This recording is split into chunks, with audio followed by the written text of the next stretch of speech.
자, 오늘 우리에게 주시는 말씀 마태복음 28장 16절부터 20절입니다. 마태복음 28장 16절로부터 20절. 우리 한 목소리로 함께 읽겠습니다. 시작. 11 제자가 갈릴리에 가서 예수께서 지시하신 산에 이르러 예수를 배웠고 경배하나 아직도 의심하는 사람들이 있더라.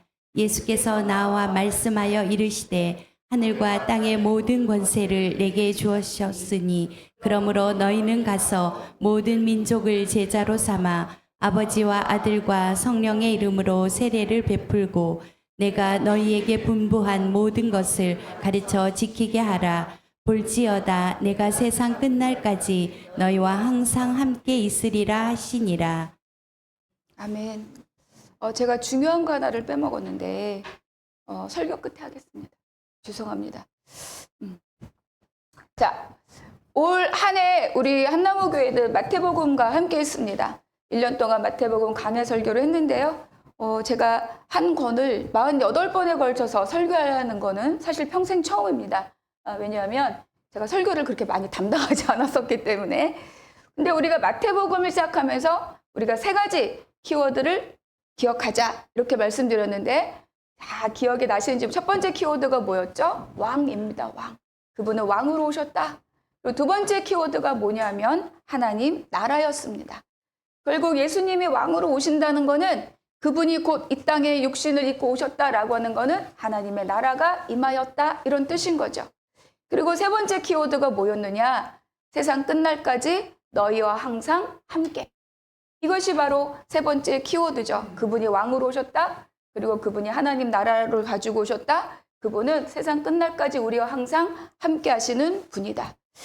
그러니까 생각해 보면 마태복음은 1장에서 임마누엘로 그리고 오늘 본문에 있는 것처럼 세상 끝날까지 너희와 항상 함께 있겠다는 예수님의 약속으로 시작과 끝을 함께함으로 시작하고 끝나는 책이 바로 이 마태복음이라고 볼 수 있습니다. 그러니까 왕의 나라에서 왕의 백성들을 어떻게 삶을 살아야 하는가 보여주시고 그것을 살아내도록 버리지 않고 떠나지 않고 지키시고 보호하신다. 그 약속 안에서 하나님 나라의 삶을 우리에게 말씀하는 것이 바로 이 마태복음이다라고 볼 수 있죠. 그러니까 오늘 본문은 마태복음의 대단원을 남기는 최후의 예수님의 마지막 유언과 같은 그런 본문입니다. 그런데 이제 많은 여기서 예수님의 마지막 명령을 다루고 있습니다. 근데 다른 책들에 보면 예수님이 부활하신 이후에 많은 행적들을 기록해주고 있어요. 그런데 마태복음은 그런 행적들을 다 빼고 부활 사건 바로 이후에 오늘 본문으로 우리를 끌고 가는 거죠. 그러니까 마태가 생각하는 가장 중요한 것은 뭐냐? 예수님이 어디서 누구를 만났다, 또 40일 동안 어떤 일을 하셨다, 또 엠마오 제자를 만났다 이런 것들도 물론 중요하지만 예수님의 평생, 예수님의 공생애를 마무리하는 가장 핵심이 오늘 본문에 들어있다라고 마태는 생각했던 거죠.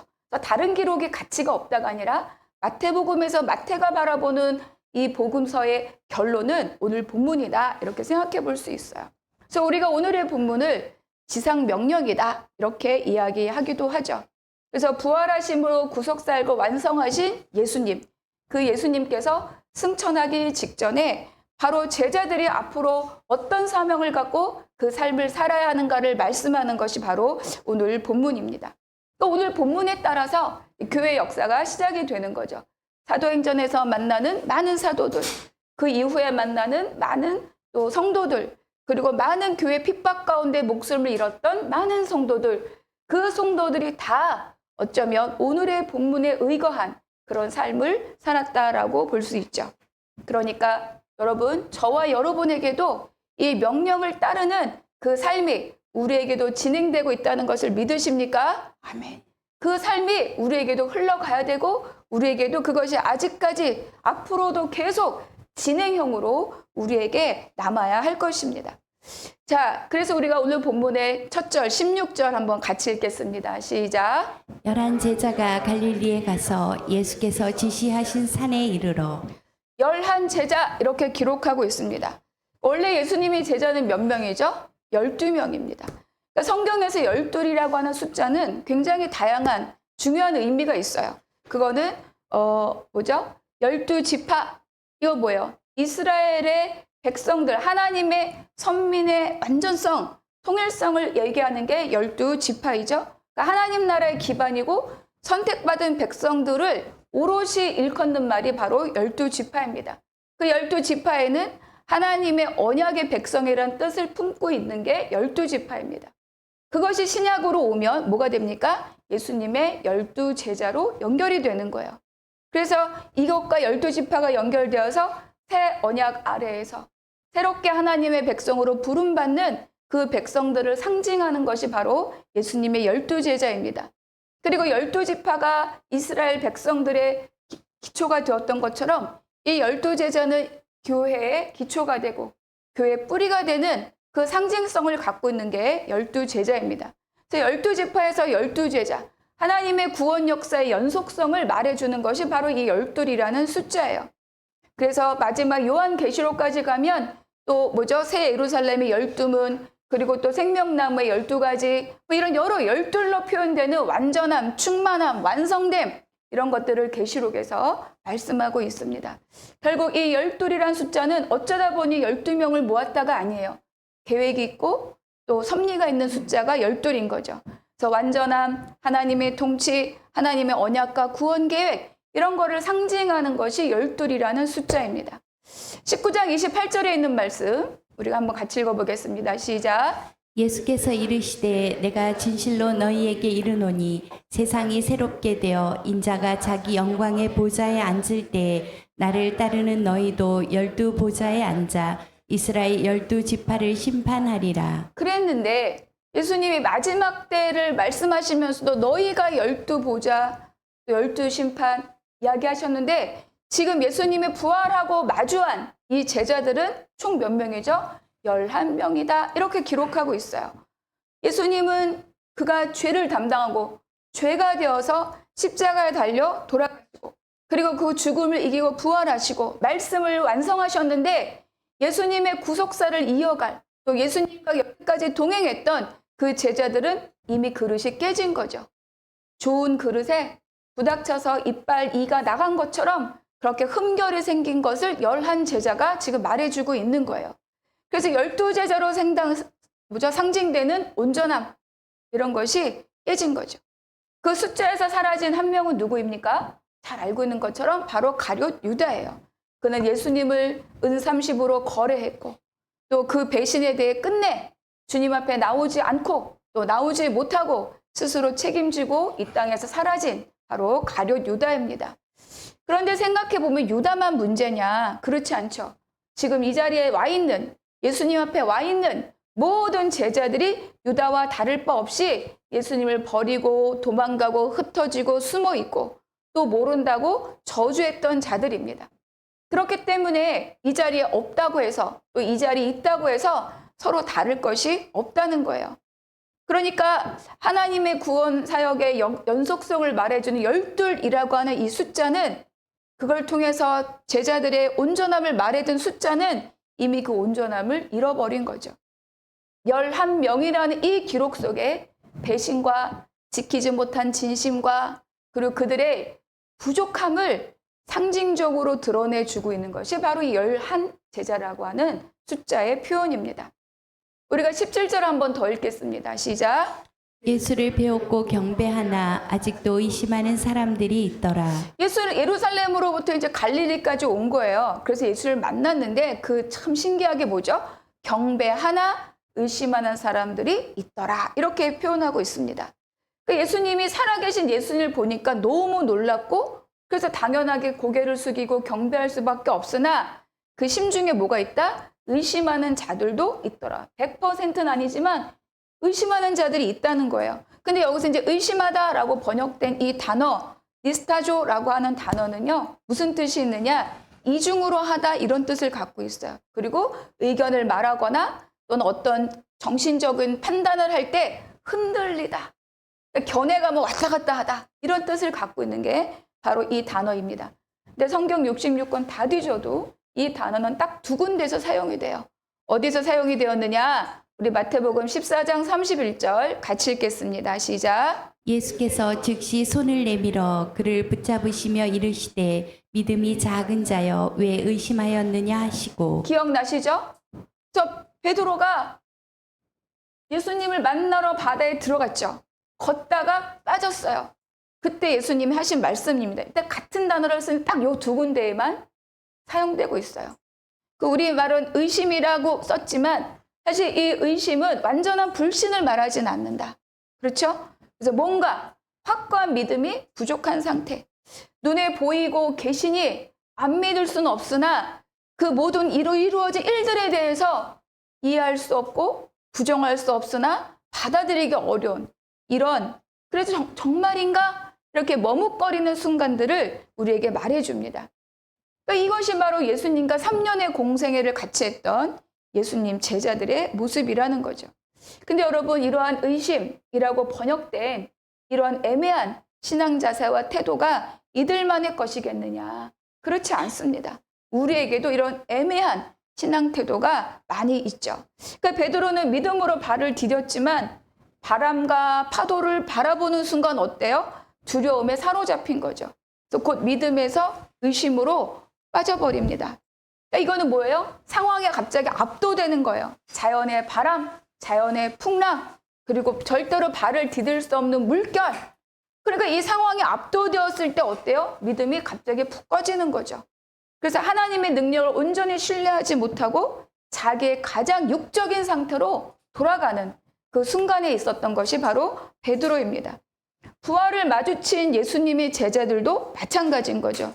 눈에 보이지만 계시지만 그럼에도 불구하고 그 상황의 초자연성을 내가 어떻게 수용할 수 있는가? 그 애매하고 흔들리는 지점에 있는 것이 바로 이 제자들이라는 거예요. 그래서 오히려 이 흔들리는 마음으로 믿음의 자리에 너끈하게 나가지 못하고 있는 이 모든 두 가지 모습이 다 우리의 신앙생활을 보여줍니다. 상황이 너무 클 때, 너무 무지막지하다고 생각할 때, 내가 스스로 생각했을 때 이건 기도해도 될 것 같지 않을 때, 기도한다고 해결될 것 같지 않은 그 일들에 대하여서 더 한 발을 믿음으로 내딛기보다 스스로 할 수 있는 길을 찾고자 하는 마음들이 우리 안에 있을 수 있다. 그 마음을 우리가 불신이다라고 말할 수는 없으나 그러나 믿음의 큰 걸음을 디디기에는 머뭇거리는 이러한 우리 신앙의 이 태도들이 우리 안에 있다는 거죠. 그래서 그런 사람들의 특징은 뭐냐? 그래도 기도하면 돼. 그래도 믿음으로 가자라고 할 때 거부 반응이 오는 거예요. 그런다고 될까? 이런 마음이 그 사이에 숨어 있는 거죠. 오히려 우리에게 무조건적인 의탁을 미련하다. 그래서 그것도 하면서 내가 할 수 있는 방법도 동원하는 이런 것들을 바로 오늘의 모습에서 우리는 발견할 수 있습니다. 그런데 어떻게 되었습니까? 물에 빠져가는 베드로를 건진 건 누구예요? 예수님인 거예요.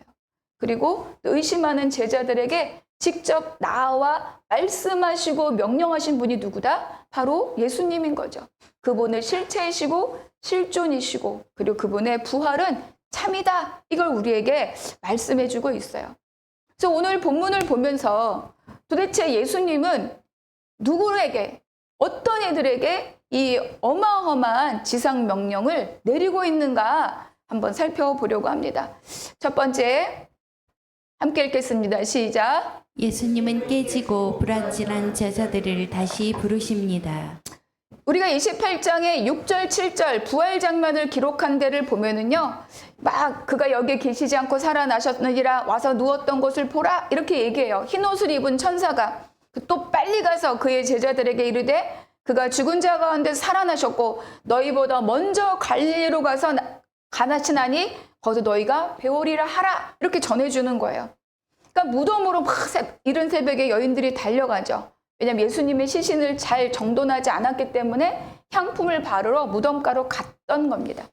근데 거기서 형상이 번개 같고 눈부신 흰옷을 입은 천사가 말하기를 십자가에 못 박힌 예수는 여기에 계시지 않다 이렇게 말해주는 거야. 그리고 와서 무덤을 보아라 이렇게 얘기해 주는 거죠. 무슨 뜻입니까? 예수님은 부활하셨다 이거를 말하는 거예요. 그리고 제자들의 이것을 전하라. 그리고 그 일은 이미 그 전에 예수님이 제자들에게 말했던 거라고 얘기하는 겁니다.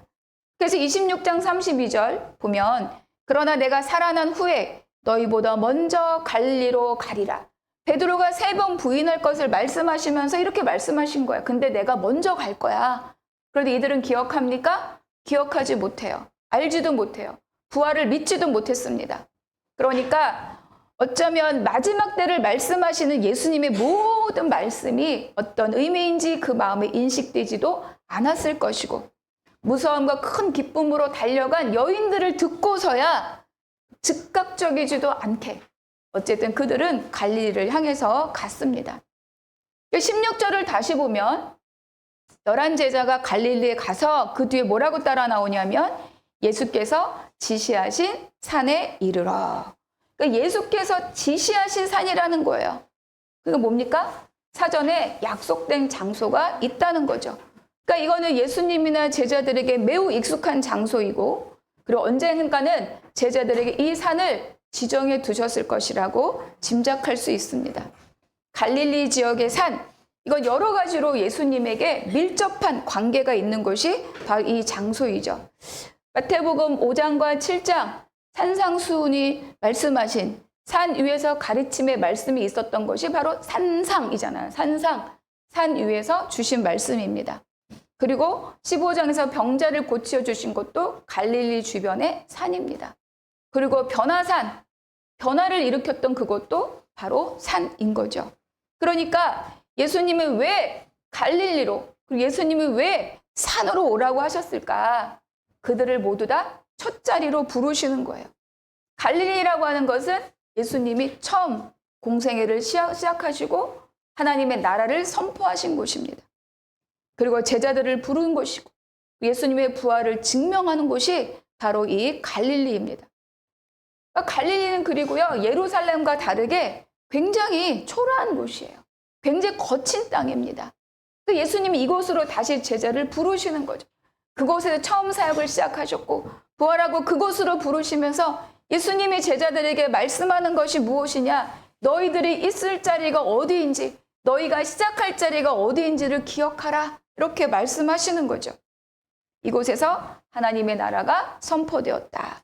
그래서 예수님의 삶이 어디를 지향하고 있는지, 그 제자들에게 어디를 바라보게 하는지를 바로 이 갈릴리라고 하는 장소에서 말씀해주고 있는 거예요. 제자들은 어떻습니까? 이곳에서 회복을 경험하는 거죠. 예수님의 체포, 예수님의 십자가, 그때 어땠어요? 다 흩어지고 도망가고 믿음의 길에서 다 흔들렸던, 그래서 어쩌면 마음속에 예수님에 대한 죄책감이 있을 수도 있는 그들이 이곳에서 예수님을 만나면서 어때요? 그 마음을 회복하는 자리가 바로 이 자리입니다. 작년 12월 31일, 2023년 12월 31일, 그 날은 주일이었습니다. 그래서 저희는 그때 예배를 시작한 지 얼마 되지도 않았지만 11시 예배만 드렸어요. 송구영신 예배를 따로 드리지 않고. 근데 그때 제가 했던 설교 제목이 뭐였냐면 교회, 구속사의 완성입니다. 이러한 제목으로 교회에 대해서 설교했어요. 그때 성도와 교회를 통해 하나님이 하실 일이 무엇이냐? 바로 만물의 회복이다. 이렇게 말씀을 나누었습니다. 그래서 하나님의 충만이 예수에게, 예수의 충만이 교회에게, 교회의 충만이 만물에게, 똑같은 충만이 흘러 만물에게까지 가는 것을 에베소서에서 뭐라고 한다? 통일이다. 이렇게 얘기하는 거야. 그것이 구속사의 완성이다. 이렇게 말씀드렸어요. 그러니까 하나님께서 구속사의 완성을 위해 교회를 말씀하시고, 교회는 건물이 아니라 그곳에 한 명 한 명 부름받아 있는 사람이라고 말씀하시고, 결국 그 사람을 통해서 만물까지 흘러가는 구속사의 완성에 쓰임받고자 사람을 부르시고 제자를 세우셨는데, 오늘 본문에서 만나는 이 제자들은, 갈릴리로 불러 모은 이 제자들은 어때요? 시답지 않은 거죠. 배신하고 배반하고 도망가고 예수님의 말씀도 믿지 않았고 그게 무슨 말씀이신지도 모르고 딱히 별로 기대할 만한 것이 없는 그런 사람들이었다는 겁니다. 그래서 베드로랑 다시 우리는 고기 잡으러 가자. 아휴, 3년 꿈 같다. 우리 그냥 살던 대로 예전에 그랬던 것처럼 고기 잡으면서 먹고 살자. 그랬던 제자들인 거예요. 그런데 예수님이 오늘 이 장면에서 열둘이 아닌 이가 빠지고 부족함이 드러나고 3년 훈련 뭐 받았나 싶기도 하고 아무것도 완성될 것 같지 않은 그런 제자들을 다시 주님 앞으로 불러주셨습니다. 두 번째 한번 같이 읽어보겠습니다. 시작. 예수님은 부족한 제자들에게 모든 사명을 주셨습니다. 모든입니다. 모든. 18절에 보니까 하늘과 땅의 모든 권세를 내게 주셨으니 19절에 보니까 너는 가서 모든 민족을 제자로 삼아 20절에 보니까 내가 너희의 분부한 모든 것을 가르쳐 지키게 하라. 예수님은 지금 제자들을 모아서 말씀하시는 거예요. 메시지 성경은 요 시작을 뭐라고 하고 있느냐? 지금 제자들이 예수님 앞에 왔는데 경배하면서도 뭐예요? 의심하는 자들이 있잖아요. 그런데 그 제자들 앞에 예수님이 말씀을 시작하면서 메시지 성경은 뭐라고 번역했느냐? 이에 아랑곳하지 않고 예수께서 곧바로 이렇게 지시하셨다. 그 11명이 왔든 그들이 지금 뭐 배신하고 왔든 도망갔다 왔든 끌려왔든 미안함을 갖고 왔든 눈치를 보면서 왔든 아랑곳하지 않고 의심하는 마음도 있는데 그것에 아랑곳하지 않고 예수께서 곧바로 사명을 말씀하셨다. 이렇게 기록하고 있습니다. 무슨 뜻입니까? 그 불완전한 제자들, 이가 빠진 것 같은, 물이 줄줄 셀 것 같은 그 제자들. 그러니까 예수님이 명령하신 그 사역은 제자들의 온전함 때문에 이루어지는 것이 아니라고 지금 우리에게 말씀해주고 있는 거예요. 모든 권세는 뭡니까? 하나님이 예수에게 주신 모든 것이에요. 이미 부활하심으로 마지막 죽음의 권세를 다 깨뜨리고 이기신 분이 바로 예수님이죠. 그러니까 예수님이 갖고 있는 모든 것, 하늘의 권세, 땅의 권세가 이미 예수님의 것이라는 것을 죽음에 대한 부활로 다 증명이 되신 거죠. 그런데 그것을 제자들에게 주신다라고 말씀하고 있어요. 그러니까 너희들이 부족한 거 안다. 너희들이 나 배신했던 거 알지? 나를 사랑하느냐? 나를 사랑하느냐? 나를 사랑하느냐? 그러면 된다. 너희의 완전함, 온전함, 퍼펙트. 그거 갖고 내가 너에게 부탁하는 사명을 이루러 가는 것이 아니다. 예수님의 권세와 예수님의 능력 안에 거할 때 나와 더불어 그 일이 이루어질 것이다. 그러니까 아랑곳하지 않고 제자들에게 말씀하는 거예요. 완전하고 능력 있는 자를 골라서 이 일을 맡길 거라면 능력 있는 사람을 불러야죠. 깨지고 무너지고 한쪽 날아간 그 제자들 예수님이 다시 부르셨다는 겁니다. 두 번째, 모든 족속입니다. 모든 족속. 열방을 향한 말씀이죠. 아브라함에게 하나님이 이렇게 말씀하셨어요. 땅의 모든 족속이 너로 말미암아 복을 받을 것이다. 출애굽기 12장에서 창세기 12장에서 너무 출애굽기에 제가 몰두했나 봅니다. 창세기. 그 일을 지금 그 계보를 따라온 이 예수님이 받으셨고 그리고 예수님이 이루셨고 그 일을 누구에게 맡기고 있다? 이 제자들에게 그 사명을 맡기고 있다는 거죠. 그래서 제자들은 뭐예요? 모든 족속, 열방을 향해서 나아갈 사명을 지금 부여받고 있습니다. 세 번째 뭡니까? 같이 읽어볼까요? 시작! 분부한 모든 것. 자, 예수님이 18, 19, 20 세 절을 나누어서 모든이라고 이야기하시지만 예수님이 부탁하는 명령의 가장 중요한 핵심이 뭐냐면 제자 사무라입니다. 제자를 사무라. 제자를 사무라가 명령이에요. 세례를 주어라가 명령이 아닙니다. 제자를 사무라예요. 제자를 사무려면 복음을 전해야 되고 예수 그리스도가 나의 주인입니다 고백하게 해야 되고 그랬을 때 우리는 세례를 베푸는 거죠. 삼위의 이름으로. 고백하지 않는 자에게 세례를 줄 수 없잖아요. 예수가 누구신지 가르치고 고백하게 하고 고백을 진심으로 고백할 때 그때 그에게 세례를 베푸는 거죠. 그리고 그에게 뭘 해야 됩니까? 가르쳐야 됩니다. 예수가 누구신지 가르쳐야 되고 그분의 삶의 방향과 지향이 어디인지 가르쳐야 되고 가르쳐 지키게 하라. 그래서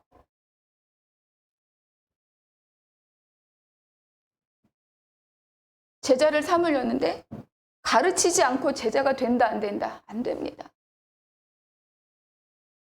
예수님 3년 살았습니다. 제자들과. 같이 먹고 같이 자고 예수님의 행적을 다 보았죠. 그러니까 삶으로 예수가 누구신지를 내 삶을 통해서 드러날 때 그때 제자 삼음이 시작이 되는 거예요. 누구를 모델 삼아야 됩니까? 예수님을 모델 삼아서 가는 거죠. 그런데 세상의 질서가 아니라 하나님 나라의 질서를 가르칠 때 그때 이게 제자가 삼아지는 거죠.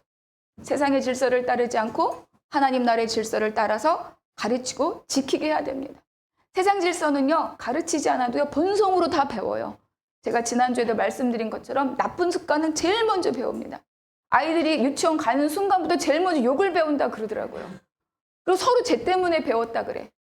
승유가 욕을 배우고 왔나 봅니다. 그래서 바로 가르치라입니다. 제자를 삼으려면 가르쳐야 돼요. 양육해야 되고 훈련해야 되고, 근데 말로 가르치는 게 아니라 나의 삶으로 가르쳐야 되고, 내가 그 말씀의 원칙대로 어떻게 살고 있는지가 드러날 때 그때 내가 가르치는 자도 그 삶으로 따라오는 거죠. 그래서 마태복음 전체 중에서 예수님의 가르침의 가장 핵심이 무엇이냐라고 물어본다면 산상수훈입니다. 5장, 6장, 7장. 왜 그러냐? 예수님을 통해서 하나님의 법이 다 새롭게 해석이 되는 거예요. 그동안의 법들은 다 종교 지도자들의 권력 강화에 사용되고 다 왜곡되었었는데 예수가 다시 한번 높은 산에 올라가셔서 말씀을 가르치는 거죠. 그렇다면 그 중에 가장 핵심은 또 무엇이겠는가? 마태복음 6장입니다. 그런즉 너희는 먼저 그의 나라와 그의 의를 구하라. 그리하면 이 모든 것을 너에게 더하시리라. 그런데 먼저 그의 나라와 의를 구하고 또 먼저 모든 것을 너에게 먼저 그의 나라와 의를 구하는 삶이 뭐냐? 교회 잘 나오는 겁니까? 열심히 봉사하는 겁니까? 그 실천상을 말해주는 게 5장입니다. 너희의 빛이 사람에게 비치게 하여 그들로 너희의 착한 행실을 보고 하늘에 계신 너희 아버지께 영광을 돌리게 하라. 뭡니까? 나의 삶을 보고 예수 믿는 자가 저렇구나 라고 알게 하라는 거예요. 그게 바로 제자를 삼는 가장 핵심입니다. 그런데 착한 행실은 뭡니까? 내내 하는 거 착한 행실이에요? 그렇지 않습니다. 하나님의 법대로 사는 게 착한 행실이에요. 남들이 다 이렇게 가면 성공한다고 할 때 하나님의 법이 기도하라 하면 기도하는 자리에 버티는 게 착한 행실인 거예요. 저 사람은 다르구나. 남들이 다 높은 자한테 빌붙고 낮은 자 멸시할 때 누구에게나 동등한 시선과 동등한 태도를 가질 때 그때 그의 착한 행실로 하나님께 영광을 돌리게 하는 거죠. 그게 그의 나라와 그의 의를 구하는 삶의 실천입니다. 우리가 맨날 선교 나가고 그게 아닌 거예요. 내 일상의 삶에서 그리스도의 향기가 흘러나오고 그의 삶이 세상과 다른 선택을, 그러나 그 삶에 여유가 있고 기쁨이 있고 누림이 있을 때 우리에게 말씀해 주는 거죠. 자, 그래서 세 번째 제가 읽습니다. 예수님은 부족한 제자들에게 임마누엘을 약속을 주셨습니다. 그런데 그 삶이 내 힘으로 안 된다는 거예요. 부족한 제자들을 불렀고 부족한 제자들에게 모든 걸 주었지만, 그러나 아까 서두에도 말씀드린 것처럼 그것을 할 수 있는 것은 무엇이냐? 여기 있는 것처럼 임마누엘이다. 내가 세상 끝날까지 너희와 항상 함께 있으리라 하셨느니라. 그것이 없으면 우리는 이것을 아무리 많은 것을 가져도 아무리 많은 것을 실행하려고 해도 그것을 우리가 살아낼 재간이 없습니다. 그래서 1장 20절에 28장 20절에 내가 너에게 분부한 모든 것을 가르쳐 지키게 하라 볼지어다. 이것을 하기 위해서 제자를 삼고 또 제자를 삼고 또 제자를 삼아서 하나님 나라가 한 사람으로 또 두 사람으로 또 네 사람으로 또 8사람으로, 그래서 온 열방에 하나님의 복음이 흘러가는 통로가 저와 우리 한나무 교회가 되려면 누구를 붙들어야 됩니까? 임마누엘이신 예수와 함께 있어야 된다는 것. 우리 주일 예배 때 말씀 나눴죠? 기도하지 않는 것. 기도하지 않는 사람, 기도하지 않는 사명, 기도하지 않은 진심, 갈 수 있다 없다? 없다. 똑같습니다.